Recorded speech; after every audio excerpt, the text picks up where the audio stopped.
Bonjour et bienvenue à tous pour cette interview. Aujourd'hui, je reçois Emmanuel Debock. Bonjour. Bonjour. Chef de groupe Défi au Parlement bruxellois. Alors, tout d'abord, cette question sur ces 6 mois après les attentats. Yann Yambon dit ce matin, 6 mois plus tard, notre pays est plus sûr. Alors, 6 mois après les attentats, qu'est-ce qui a changé, Emmanuel Debock ? Mais je crois que tous les habitants, effectivement, voient autrement la vie. C'est vrai qu'on a été très marqué par ces attentats. Moi, je n'ai pas envie de faire un bilan à ce stade-ci. Je n'ai pas envie non plus de commémorer mois après mois ces attentats. Je trouve qu'il faut se projeter dans l'avenir. Il faut investir dans l'avenir. Il faut clairement aussi faire l'état des critiques qui sont légitimes, mais aussi avoir une vue prospective pour que cela ne se produise plus. Et je crois que ça, c'est le rôle des politiques, c'est de mettre tout en place pour que ce qui est arrivé ne puisse plus jamais se passer et d'offrir sécurité, liberté de déplacement, liberté d'entreprendre à tout un chacun. Mais plus généralement, depuis la 6e réforme de l'État, la région bruxelloise a en charge une grande part de sa propre sécurité. Est-ce que là, la région joue son rôle ?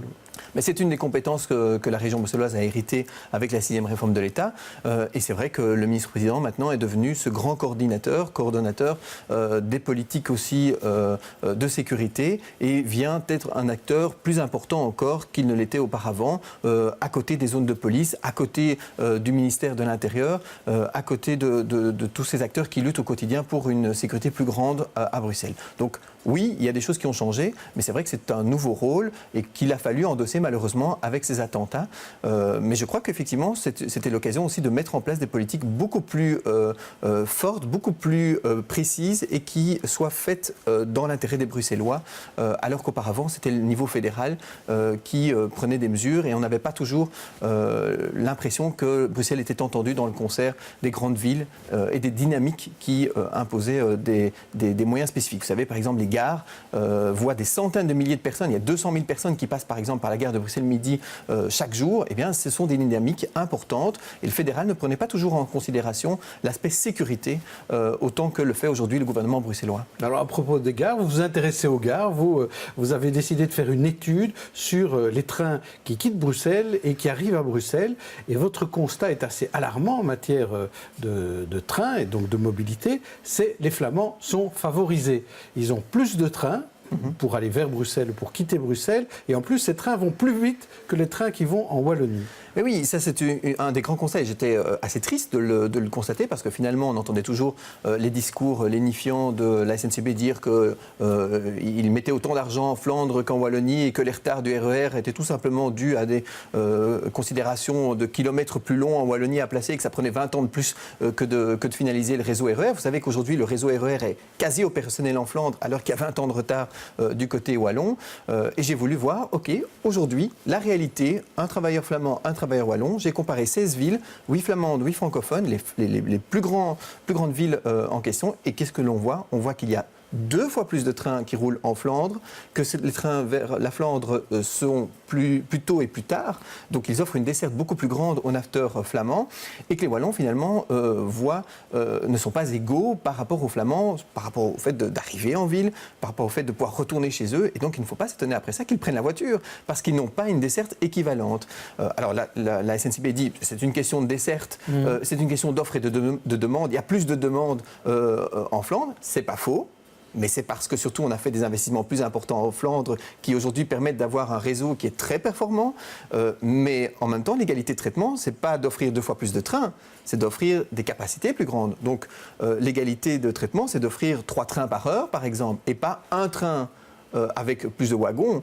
Donc, du côté de la SNCB, on pourrait clairement remettre des moyens en Wallonie. Je prends par exemple des lignes comme Hasselt, Courtrai, qui sont très bien desservis, mieux desservis que des lignes vers Liège ou vers Charleroi ou vers Mons, qui ont pourtant 5 fois plus de voyageurs. Donc on le voit, il y a des choses qui sont vraiment édifiantes et où la CNCB a clairement privilégié le nord du pays au détriment du sud. Mais le fait tous les jours même au niveau de son exploitation du trafic. Et c'est en plus assez mauvais pour les Bruxellois eux-mêmes, parce que quand ils veulent se rendre en Wallonie, ils ont moins de possibilités.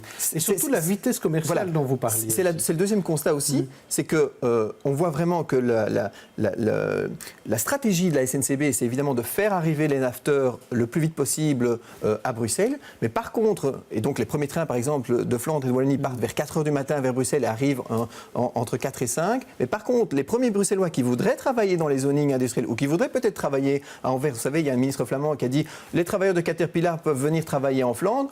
Encore faut-il qu'il y ait des trains. Or, le premier train, par exemple, de Bruxelles vers la Flandre ou vers la Wallonie est à 5h30. Vous n'arrivez pas dans les zonings à 6h15, pas avant 6h15, 6h30, alors qu'on commence à travailler à 5h45. Vous savez, j'ai eu un job étudiant, moi, dans un grand supermarché. On me demandait à Drogenbos, je ne vais pas citer la chaîne ici, mais on me demandait d'être à 6h du matin sur place. Le premier train était à 5h50. Il était impossible d'arriver à Drogenbos à 6h du matin quand on n'a pas de voiture. Et on décourage aussi ceux qui veulent sortir à Bruxelles, ceux qui veulent venir à Bruxelles pour aller voir un spectacle. S'ils habitent en Wallonie, ils doivent partir à l'entracte pour prendre le dernier train. C'est exactement aussi ce que je liste. C'est que les trains vers la Flandre partent jusqu'à passer minuit, systématiquement. En tout cas, ont une heure de plus roulent une heure de plus tard que les trains vers la Wallonie. Et donc, effectivement, si vous habitez Charleroi, si vous habitez Namur, vous n'avez pas de train après 22h30, aussi souvent que vous l'avez du côté flamand. Donc, vous devez partir, effectivement, ou abandonner vos amis au restaurant beaucoup plus tôt pour partir finalement en train. Ça ne va pas. Alors, Emmanuel Debock, en matière de mobilité, vous êtes UCLOA, donc il faut vous poser cette question sur les cartes de stationnement. Les enseignants se plaignent. 900 €, c'est trop cher. Pourquoi est-ce qu'on ne leur donne pas des dérogations comme dans d'autres communes? Alors, ce qui est très important, c'est de dire on a dit 900 €, en réalité, ce n'est pas 900 €. Les cartes sont à 300 €. Et on a fait un plan qui est un plan qui met les citoyens, qu'ils soient enseignants, travailleurs, sur le même plan. Donc il n'y a pas de discrimination entre professions. Nous ne voulons pas créer de discrimination entre professions. Et donc on regarde la taille de l'entreprise et les cartes sont à 300 €. Ce sont des cartes qui sont déductibles, donc ça fait 150 € net dans la poche du travailleur. Et c'est vrai que si vous avez l'ensemble de votre société hors de la poche, j'entends bien, mais vous savez, quand vous venez travailler à Bruxelles ou quand vous utilisez votre véhicule, c'est une dépense de 5 000 € par an. Il y a l'achat, l'amortissement, l'essence. Je comprends que c'est un budget important, mais payer 300 ou 400 € de plus pour le stationnement par an, ce qui représente en moyenne 1,50 € par jour, alors que quand vous habitez la ville, vous devez payer 2 € par heure quand vous devez vous stationner dans les zones de rodateurs, je trouve que c'est déjà un joli cadeau. Et il faut bien comprendre, et c'est un véritable enjeu, il ne faut pas opposer les riverains aux travailleurs. Nous devons mettre un curseur là où il y a des problèmes de stationnement. Aujourd'hui, que ce soit les travailleurs, que ce soit les riverains, ils trouvent difficilement de la place dans certains quartiers. Quelle politique devons-nous faire pour donner du stationnement à 10 000 véhicules alors qu'il n'y a que 5 000 places en voirie? Et donc là, il faut avoir une stratégie et il faut avoir le courage de mettre un prix, d'harmoniser les prix. Alors sans doute que 900 € pour la dernière carte, c'est peut-être un peu dissuasif et qu'il faudra peut-être reparler du maximum et peut-être le diminuer. Je suis partisan de cette formule-là, mais avoir un seul prix, mais qui ne soit pas discriminatoire, et d'ailleurs le Conseil d'État, s'il y avait un recours, dirait tout de suite, je ne comprends pas pourquoi est-ce que la femme d'ouvrage d'une école communale doit payer 5 fois moins que la femme d'ouvrage de la zone de police ou de l'hôpital qui est à côté de l'école. Donc il faut, pour ma part, avoir la même politique pour tous. Une voiture est égale à une voiture, peu importe la profession que vous exercez. Alors, ces dernières semaines, on a beaucoup parlé du visage de Bruxelles en 2025, quand on a parlé du métro, puisqu'il y a le métro Nord, mais il y a aussi les projets de métro Sud après 2025. Mais Rudy Vervoort, dans sa rentrée, il a parlé aussi du visage institutionnel. Alors, à quoi ressemblera le Bruxelles rêvé de défis et d'Emmanuel Debock en 2025? Est-ce qu'il y aura des listes bilingues? Est-ce qu'il y aura moins d'élus? Est-ce qu'il y aura une seule grosse commune? Est-ce qu'il y aura une seule zone de police? Ça, je crois que vous n'êtes pas très favorable. Est-ce qu'il y aura des cumuls entre les fonctions régionales et communales? Comment ça se passera? Vous savez, moi je suis très content de la sortie de Rudy Vervoort parce que 3/4 de ce qu'il a dit se retrouvait dans notre programme déjà il y a 10 ans.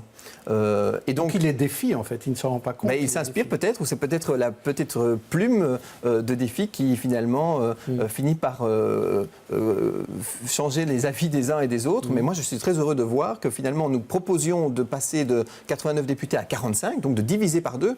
Rudy Vervoort ne va pas jusque-là, mais défi a dit et a dans son programme la diminution par 2 du nombre de mandataires.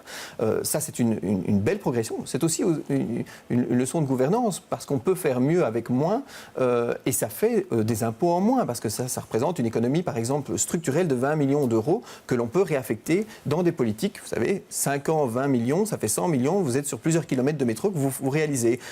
Moi, je n'ai pas le métro à Uccle, j'aimerais pouvoir me rendre dans le centre ou au nord de la capitale en métro, mais je trouve que le métro vers le sud ne doit pas rester qu'au niveau de l'étude. Ça, c'est le vrai visage de demain. Ça passe par donc moins d'élus, ça passe par aussi la suppression, par exemple, de la commission communautaire commune. Nous avons dit dès la création de la région bruxelloise que c'était un bidule. Vous savez que la 6e réforme de l'État a renforcé la commission communautaire commune. Je suis très heureux de voir que Rudy Verwoerd aujourd'hui dit 2 ministres par compétence, ça ne va pas. Ça prouve que ce que disaient Défi avant la 6e réforme de l'État était juste et vrai, et qu'en l'occurrence, on a renforcé des outils qui n'étaient pas les mieux, les plus efficaces, et que donc maintenant, il va falloir faire une 7e réforme de l'État pour corriger les erreurs de la 6e. Donc ça prouve aussi que les partis qui ont négocié cette 6e réforme de l'État l'ont fait un petit peu en dépit du bon sens, et n'ont pas suffisamment réfléchi à quel était surtout le meilleur niveau de pouvoir pour exercer la compétence. Et les listes bilingues ? Et moi je dis à ceux qui souhaitent les listes bilingues que nous avons toujours prôné cela, c'est ce qui se passe dans les communes. Donc moi je pense effectivement que c'est une belle avancée. Je pense aussi que la mesure que Rudy Verwoerd propose pour les députés, pour les conseillers communaux, pourrait être déjà d'office d'application pour les ministres. On a 8 ministres, on oublie peut-être de parler des ministres, mais il y a 8 ministres à la région bruxelloise, il y en a encore plus à la communauté française.